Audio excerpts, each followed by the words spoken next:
Hey everyone, Alex here with MarylandMoto.com. I am going to do a vlog today and go over the 1,000-mile review of my new bike, a 2019 Triumph Tiger 800 XCA.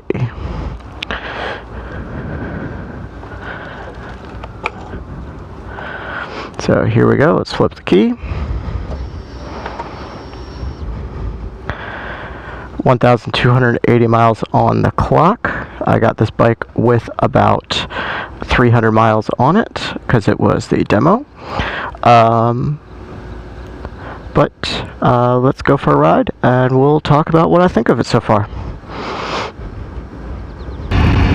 Let's talk about the first 1,000 miles on this brand new motorcycle. As I mentioned earlier, it is a 2019 Triumph Tiger 800 XCA. So it's the top-of-the-line bike that in the Tiger 800 range. This one happened to be the demo bike for Fredericktown Triumph. Certainly wasn't used a ton. It only had 300 miles on it when I got it. So it was a little more than halfway to the break-in period, or the break-in service, I should say. But Fredericktown Triumph threw in that first service for me, since it was a demo bike. They got that taken care of free of charge. And they've treated me really well. If you are looking for a Triumph, and you are in the Central Maryland area, I couldn't recommend Fredericktown Triumph enough. Ian, the sales manager there, is just awesome, and everyone treats you like family while you're in there. They are a great place to visit and buy a motorcycle from. I am just going to try and take you guys on roads today while I talk over some things about the bike. Obviously it's a lot more powerful than my CB500X that I had before. It's a little bit taller, but it's also a lot more comfortable, has a few more bells and whistles, and I think is going to serve me really, really well in what I'm looking for a motorcycle.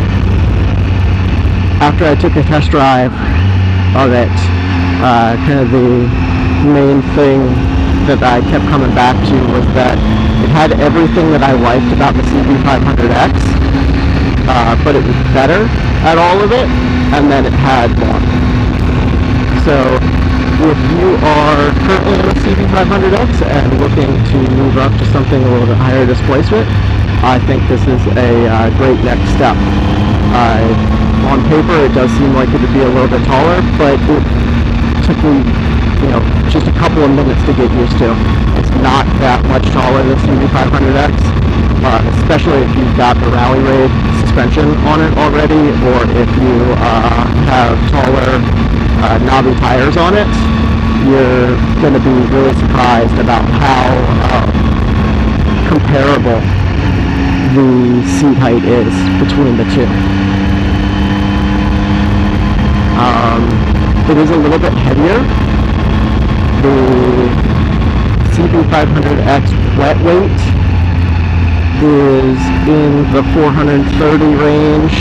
My bike was probably about 450 with the skid plate and tailbox and everything that I had on it.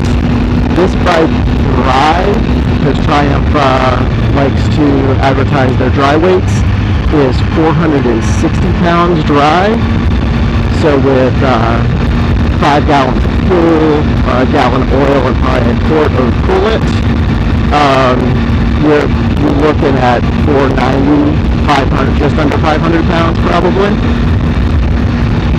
So about 50 pounds more, but twice the power and torque. So it is still a far, far faster motorcycle. In terms of capability off-road, it is definitely a lot more competent off-road.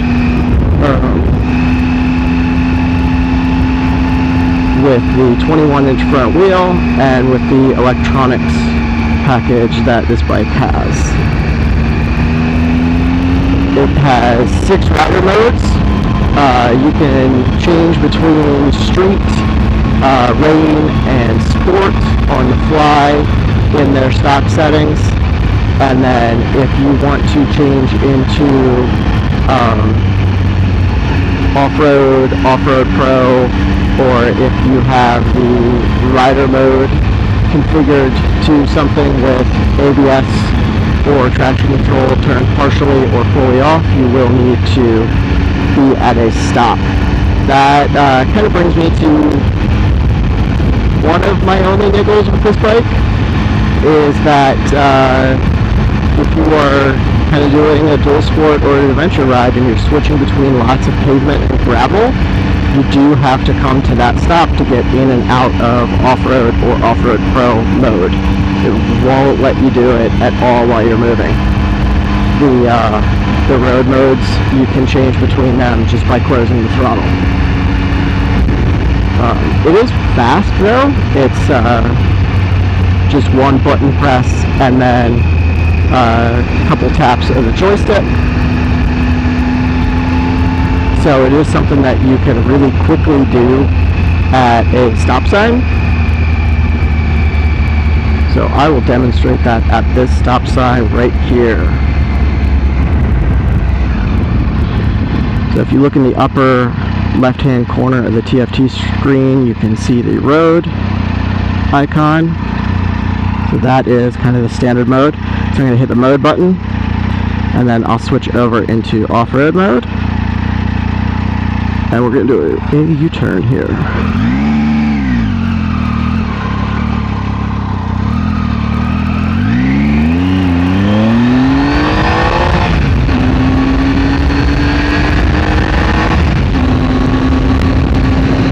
So regular off-road mode turns off ABS to the rear wheel, and then it turns the intervention on the traction control way down, so you can spin up the back tire a little bit, but it won't let you go crazy, which is pretty nice if you are getting up kind of a rocky or sandy section of dirt road. The Off-Road Pro then just turns everything off. Traction control and ABS are both completely disabled in Off-Road Pro. I haven't messed with that a ton, but if you are looking to ride like a goon and do wheelies and stuff, that is going to be the mode that you want to be in.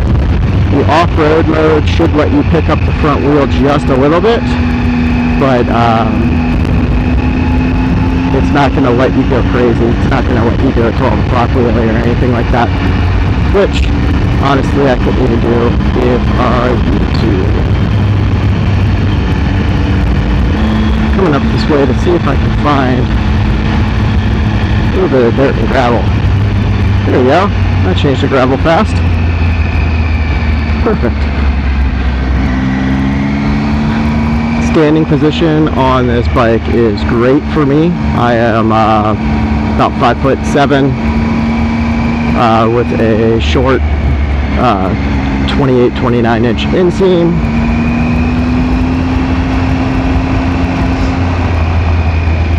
And I'm just slightly leaned forward to get to the bars, but they're a really great compromise between perfect seated position and perfect standing position. The tires that it comes with are not ideal for off-road use, but they are far more competent on gravel than I expected them to be. These are the Bridgestone Battle Wings, the BW 40, something like that. It's a 90-90-21 up front and a 150-70-17 in the back, and it's on tubes, which is another kind of big change from the CB500X. That bike, I had never upgraded the rims on that or the suspension to the rally rig pieces, because I knew still wasn't going to have the power that I wanted, even if I did.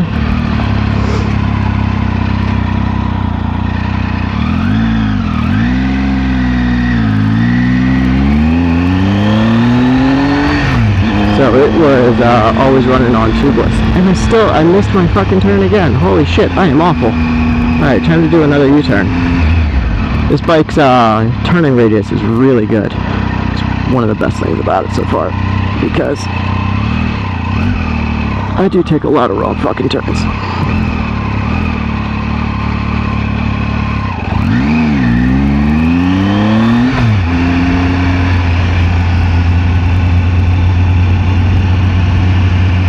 And also, one of the things that the press and riders of the previous generation Tiger were really happy about with the new third generation starting in 2018 is the lower first gear, which is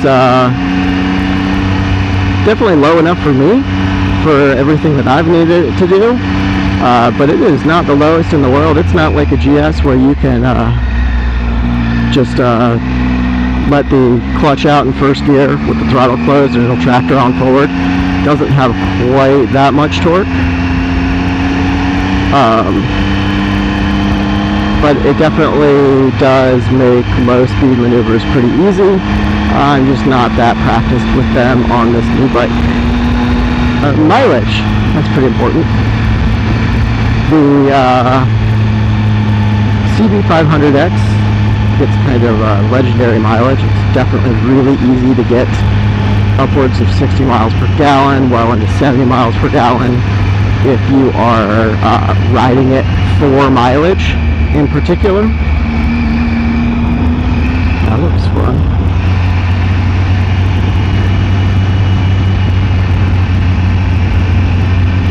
The Tiger being a little bit higher performance, a little bit more power, a little bit higher displacement, does not get quite the same mileage. It's still pretty good. I've consistently gotten like exactly 50 miles per gallon. And I think with my CB500X, I usually averaged about 55 or 60 depending on the day.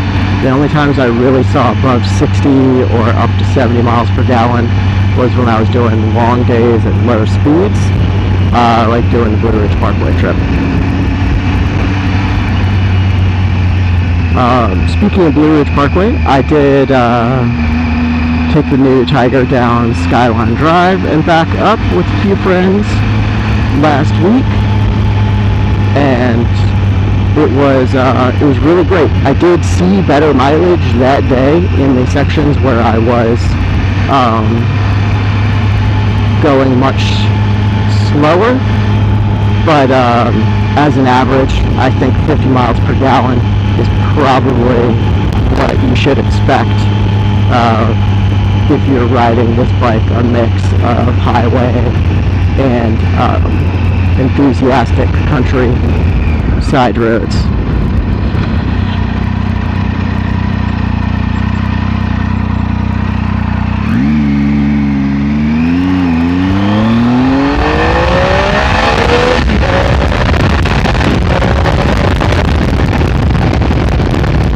That was 0 to 70. Pretty much. I know the speedometer read 77 there, but the speedometer on this bike is off by exactly 10%. The wind protection on this bike is pretty good. There's not a ton of difference between the high and the low setting, but if you are riding a bike or riding with a helmet that has a peak on it, like my next XD1, you will be pretty okay with it in the high setting. It will catch a little bit of wind in the low setting, and then it will catch some wind during head checks. If you are a whole lot taller than me or very long in the torso, I could definitely see you wanting a little bit more windscreen, maybe an aftermarket tall screen or one of the clamp-on windscreens that you can get.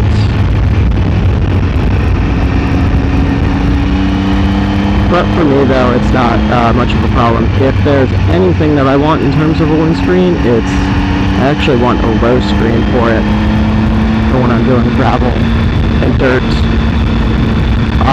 or when it's really hot, like today. I would like a lot more airflow. But doing a vlog is certainly nice to get the wind stopped and try and get the best audio that I can with my shitty cheap-ass setup. So one of the things that I do plan to do is do a nice walk-around video of the new bike. If you guys have questions that you want answered about the bike, go ahead and leave them in the comments below or send them to me via social media. I'm at Maryland Moto on Instagram and Twitter, and I will be happy to answer as many questions as I can in the next video with the walk around. I do want to keep it a little bit separate because there's some people that want walk-arounds of bikes that don't want vlogs, kind of thing. But this has been the 1,000-mile review and another fucking missed turn on the Triumph Tiger 800. I use this guy's driveway because I'm an asshole.